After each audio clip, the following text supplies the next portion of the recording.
Now back to the show. This is The Law Show on CL 650. You can't always get what you want. You can't always get what you want. Well, truer words never were written. And that one's way back to the 60s. You can't always get what you want. Some Rolling Stones music here on The Law Show this Sunday morning on CIL 650. Our guests from Westside Family Law, Mark Perry and Jessica England, lawyers both. We're talking on this program a lot about guardianship and custody, which, as it turns out, are pretty much one and the same thing. Custody being more old school lingo than guardianship, which is where the system is leaning these days. What do we mean when we get into guardianship and custody issues, Jessica? It sounds fairly self-explanatory. Who's going to look after the kids? Is that what we're talking about here, basically? Well, not exactly. Under the new legislation, the Family Law Act. So I spoke in the last segment a little bit about guardianship. Mm-hmm. Now, that doesn't include this idea of parenting time. So only guardians can exercise parenting time. Okay. And the amount of parenting time that you have is the time that you spend with the child. Right. Okay. So that's a little bit different than under the Divorce Act, the custody, which includes really both. Okay. Okay. I want to go back to the old school stuff, Mark, and Sure. go with me on this one, because you and I actually talked about this when we were in the parking lot after the last show. And this is the bias that was in the system, built into the system for decades and decades, when in the matter of a family breakup, custody, or I guess guardianship now, was pretty much automatically given to the, quote, nurturing parent, who 99% of the time was the mom. And that was a bias that was pretty much expected. You get divorced? Oh, well, guess who's going to get the kids? And now that's changing. One would hope for the better. Have you noticed that? Absolutely, Sterling. That's changed. And I want to correct, actually, something that you said in the intro. I've been a lawyer for 28 years. Oh, my. Okay. Not 25 All years. right. And certainly when I started doing this work way back in 1986, you're right. There was a bias, or just an expectation. It was almost automatic. It's wasn't what we all understood. Yeah. That certainly young children are going to be with their mother. Yes. At the end of the relationship, and that the father would have a role. But that role would be as sort of a access parent. Mm-hmm. That was the way it was, but I wouldn't say this change has occurred in the last 2 or 3 years. It's been a trend, right? And it's been ongoing, right? And so this trend has really been ongoing throughout my whole 28 years, right? And increasingly so, there's an understanding that generally children need both parents to have a significant role in their lives, right? And that's reflected in our court's decisions. Have judges and other senior officials in the system been educated, upgraded in terms of this is why this bias now appears to be going away? You can feel the change, and you've been able to feel the change for a decade or more. Is there an ongoing education for the bench and for those masters and other senior court officials? Absolutely.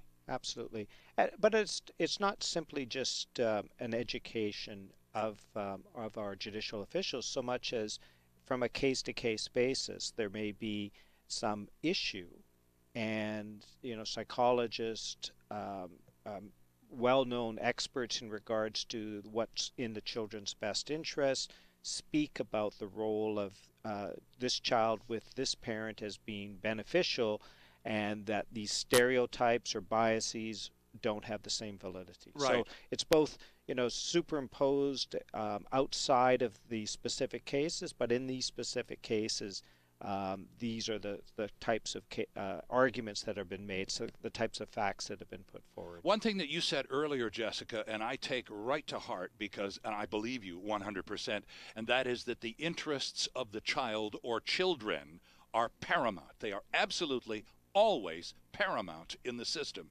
which is wonderful to hear, because the system, as and Mark and I were talking back in the day, you could game the system. You could manipulate and maneuver to the detriment, in some cases, of the children involved. So the fact that the system itself has changed from within to honor the needs of the children first and foremost at all times, I think is fantastic. That's right. And in fact, under the new legislation, the best interest of the child is the only consideration that we can have. And in each case, the judge is called upon to look at what that means for the specific child in question. Okay. So it is a very extensive inquiry. And I agree with you. This is a very positive development. And I just want to go back to something that Mark was talking about just now, about small children and the role of the mother or the father. I just wanted to say it's really been my experience that even in cases where the children are very small and have been in the primary care of the mother, which is quite usual because the mother is taking a maternity Sure, of leave course, you bet. of a great length. In many of these cases, even though the father has played more of a supportive role up until that time, we will have experts involved who look at the abilities of both parents and say, you know, maybe this father has only had a limited amount of time with the child, but he absolutely has the capacity to play more of a role. He's an excellent parent, and that will often lead to shared parenting, an equal parenting arrangement, even where the child is very young. So the courts are really forward-looking. History of care makes a difference, absolutely. Sure. But we're really looking at the ability of the parents to care for the children looking forward. And that is a huge change. Absolutely. Yes. Now, Yeah. it's short, of course, of venom and animosity that is beyond control. Short of those scenarios, is the objective every time then to achieve as closely as possible, Mark, a 50-50 shared parenting arrangement? Is that what you're shooting for every round of mediation, for example, that you supervise? No, Okay. because again, as Jessica has indicated, this is really intended to be on a case-by-case basis. So there's there's- no one-size-fits-all rule anymore. Okay. Exactly. And there never really was, to be honest with you. But we all had our, our biases and our assumptions, and those have been challenged and shown to some extent to be inaccurate. But we're on a case-by-case basis. We're going to look at the specifics of the parents and the child, and look to meet the child's best interest, which often is a maximization of the child's time with both the father and the mother. Okay.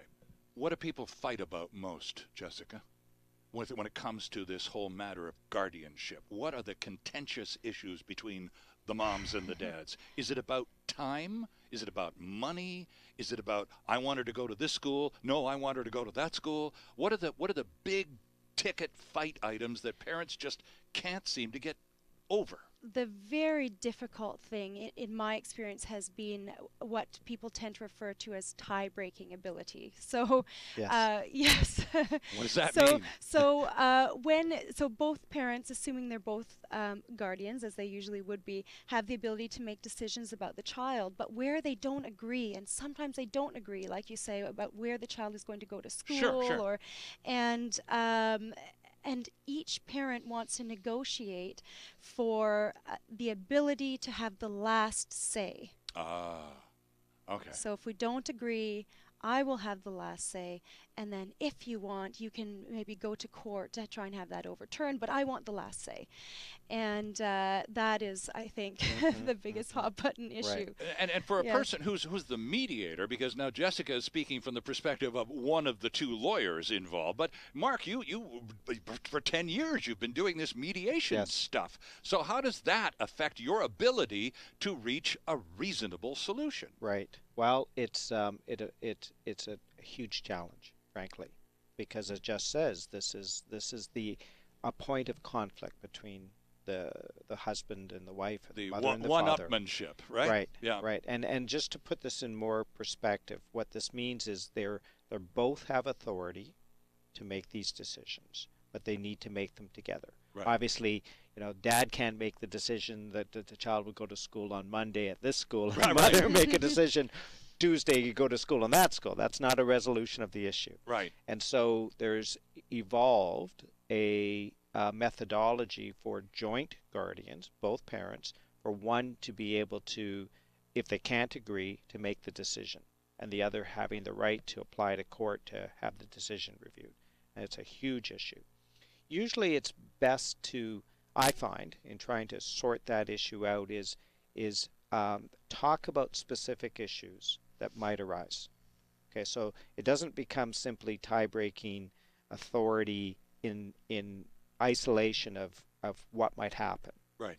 And so, for example, if it is school, if the child is about to enter grade 8, for example, it might be best to mediate and come up with which school right away, as opposed to leave it for someone to have to make that decision, the person with tie-breaking authority. So that's one way I use to try to use the skills as a mediator to come up with a resolution. Jessica, what happens when after the marriage dissolves, and so there's this transition period where both parties are trying to cool off and come to some kind of arrangement with respect to the property and the children and so on, but one party has an opportunity to go elsewhere and get a new job and a new life, and so now all of a sudden they're not going to be in Vancouver or even in BC anymore. Maybe they're going to be in the States or Asia or somewhere. How much more difficult does that make your job in terms of the arrangements now with one parent who's offshore somewhere? Well, and I'm assuming you want the relocating parent would like the child to relocate with them. Is that the... Presumably. Okay. There would certainly Yes. be a desire. Absolutely. Well, it's very difficult, and this introduces, of course, a whole new issue for us. And this is something that's currently being examined by our Court of Appeal. There is new legislation on it. The Family Law Act addresses it, and the court is now interpreting what the various sections mean. So this is all part and parcel of new law, though, isn't it? That's Every right. time you bring in a new law, you have to give the courts a chance to process it. And an appeal is just part of the processing of a new law. Somebody goes, "No, wait a second, that's not right. I'm appealing." So the appellate court will help this all work out. But this is just new law being broken in, isn't it? That's exactly right. So if a client were to come to us and ask us our opinion, ideally we would like to be able to let them know what their chances are of achieving that relocation with the child. Okay. As we discussed earlier, it's really on a case-by-case basis, and this is no different. So things that I might consider would be the age of the child might make a difference. If they're older, they have ties to that community, it may be more difficult to relocate. If they're very young, depending on where the relocation is going to be to, they may have difficulty using Skype, FaceTime, Oh, these just online because chat. of out-of-whack time zones and such. Yes, and also the age, Sure. if they're very young, right? So these might be things to take into consideration. The distance that the relocating parent is seeking to relocate. Right. All of these make a The reason difference. for the relocation. Right. If it's That's Is right. it, could it be more spiteful than anything else? Sure. If it's Calgary has a better hockey team than the Vancouver Canucks this last year, I want to be in Calgary. That's not going to be a very well thought through reason that is going to be supported. So if you present some kind of request even for a relocation consideration by a mediator like Mark or even by a judge, you're going to have a reason for relocating beyond, I'm just really trying to get under her skin. Well, that's right, and what you point out is exactly right. The court will consider the reason, but this will actually go to whether or not the parent is seeking to relocate in good faith. Right, right. And that's exactly what you were indicating. So as long as it's a good reason that would indicate they're not trying to get away from the other parent Sure. or damage that relationship between the other parent and the child, then you should be okay. Okay. Yes. All right. I need to take a quick break here. Our guests from Westside Family Law are Mark Perry and Jessica England. You might want to check out the website. It's westsidefamilylaw.ca while we take this quick timeout on The Law Show on CIL 650. There's more of the show still ahead. This is The Law Show on CIL 650.